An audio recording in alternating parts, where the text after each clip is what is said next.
Hey everybody, it's Johan. Welcome back to the channel. I hope your day has been treating you well.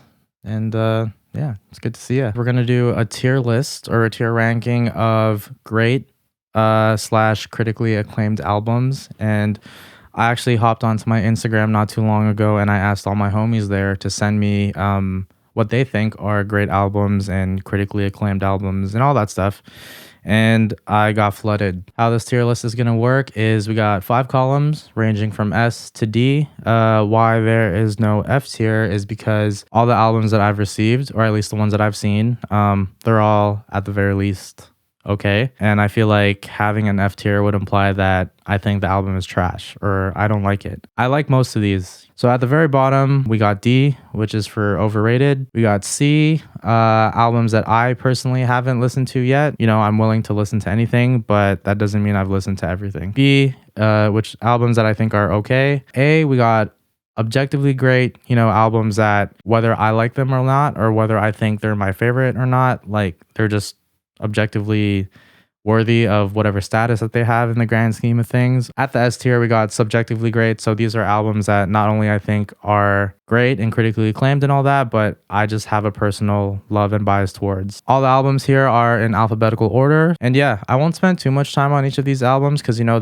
we are going to be talking about 25 of them today. And I think I don't want to make a long ass video for a tier list because I don't want to bore you guys. Yeah, without further ado, here's a tier list of 25 great albums.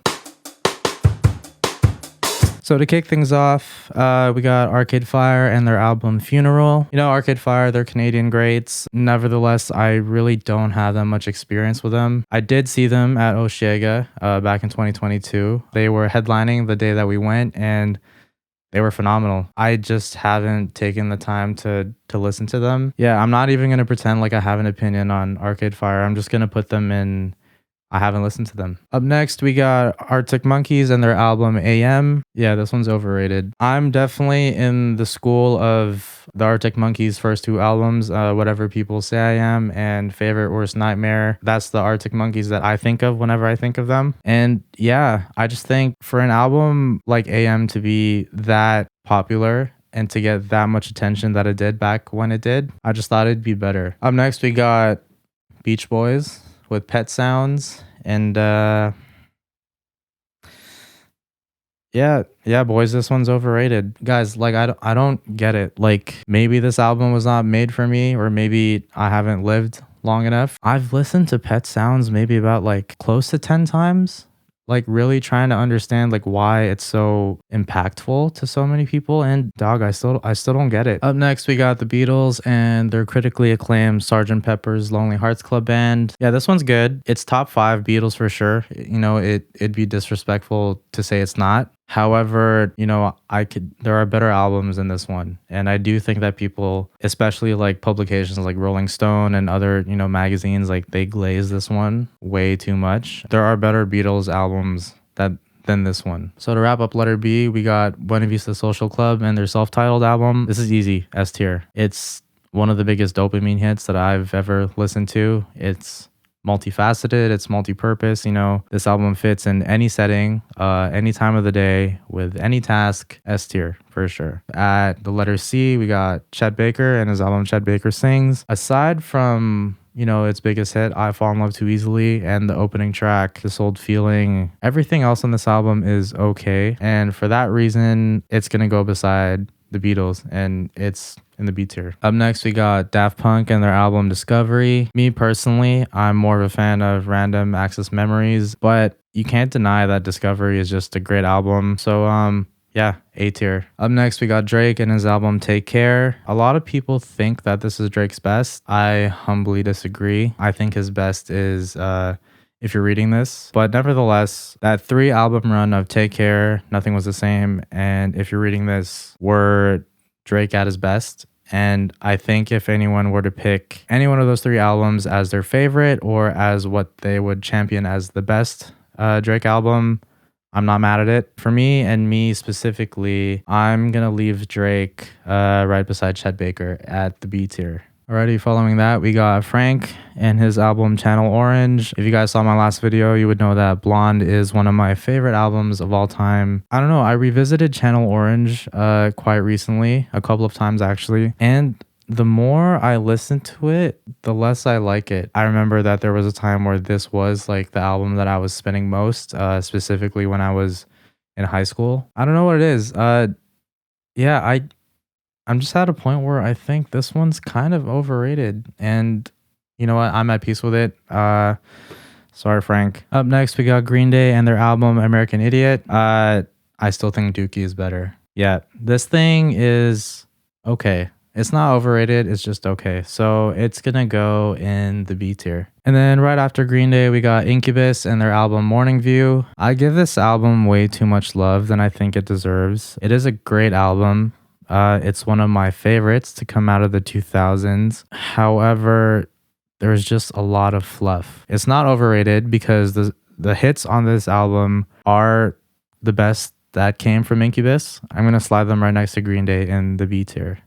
Got a lot of B tier so far. Right after that, we got Joey Badass and his album 1999. This was one of the first albums to get me into hip hop. Sadly, I don't think the production on this aged all that well, which is to be expected because they were a bunch of kids when they made this album, which is, you know what, that actually adds points to Joey and the rest of Pro Era because they were so young and yet they were so clever and so innovative at the time. So yeah, I'm gonna slide this one into the B tier like most of everything that's here so far. Up next, we got Kanye and his magnum opus, My Beautiful Dark Twisted Fantasy. It's no secret that this may or may not be Kanye's best work. I'm personally more privy to his college trilogy and 808s because that's my favorite Kanye album. Regardless of what I think, this album is Kanye's best. And because it's his best, I'm going to slide him at the A tier. Up next, we got another hip hop magnum opus, and that is Kendrick Lamar's To Pimp a Butterfly. This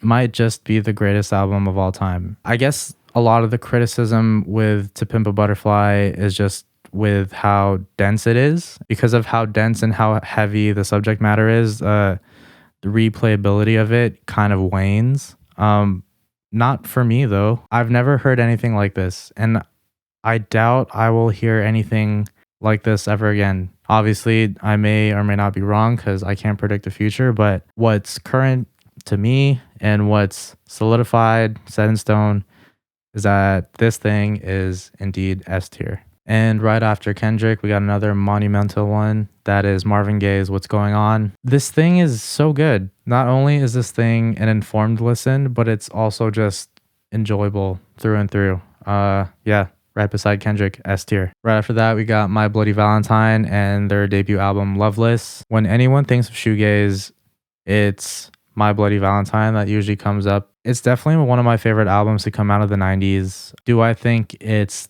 one of the best albums to come out of the 90s? I personally think so. Up next, we got Nas and his album Illmatic. Yeah, one of the greatest hip hop albums of all time, if not the greatest. Yeah, it's not my favorite, but regardless of what I think, it's probably the best hip hop album of all time. So easy. This one goes in the A tier. After Nas, we got Norah Jones and her album Come Away With Me. Man, I love Norah so much. I love her voice. I love her piano playing, her songwriting. This is such a good one. S tier. Norah goes to the S tier for sure. Up next, we got Pink Floyd and their album The Wall. Yeah, this one's also overrated, and I'll tell you why. Why would you listen to this one more than once? Like, why put yourself through that? This album is like the Ulysses of albums. You only need to listen to it once, get it over with, and that's it. And then after Pink Floyd, we got Radiohead and their seminal album, OK Computer. As I've said in my last video, my favorite Radiohead record is In Rainbows, but objectively speaking, OK Computer is their best work. You know, it's kind of like a predictor and a signifier of the influence of technology throughout the 2000s and so on. So yeah, OK Computer goes right to the A tier. Approaching the end of our list, we got Sufjan Stevens and his album Carrie and Lowell. If you want to listen to an album that will make you cry the same way that snot collected up in my nose when I watched Coco for the first time, then give this one a spin. I'm gonna slide him at the A tier. At the 22nd spot, we got Tame Impala and their album Currents. Yeah, I've said this before. This is Kevin Parker's best work. The only reason why I don't listen to this one as much is honestly just because of life. Yeah, for whatever reason, I'm just not in the place to listen to Currents as much as I used to, but it's still a great album. And I still stand by it. So yeah, we'll slide Kevin right next to Joey Badass in the B tier. At the Michael Jordan spot, we got Tears for Fears and their album Songs from the Big Chair. It's so absurd how disrespected this album is. None of these top 10 lists have this album, and I find it so funny because this album is just banger after banger. Production is amazing, you know, that nice glossy airy 80s production that this album along with Phil Collins is probably responsible for. Yeah, who doesn't love this one? This one's an easy S tier for sure. Up next we got Tool and their album Lateralus. My personal favorite Tool album is Anima, but it's widely regarded that Lateralus is their best work, and I have no problem with that sentiment at all. So for that, Tool and their album Lateralus will be going in the A tier. Last but not least, we got Weezer and the Blue album. Do I even need to explain myself? This is S tier. This is the most S tier album on this list. Weezer, forever. Well, there we have it, folks. Thank you for listening to me shoot from the hip and talk out of my ass for this short amount of time. Yeah, make sure to like, subscribe, and comment down below how much you hate this tier list. And hopefully this isn't the first time we will be doing this. So yeah, with that being said, till next time, and I'll see you soon. Peace.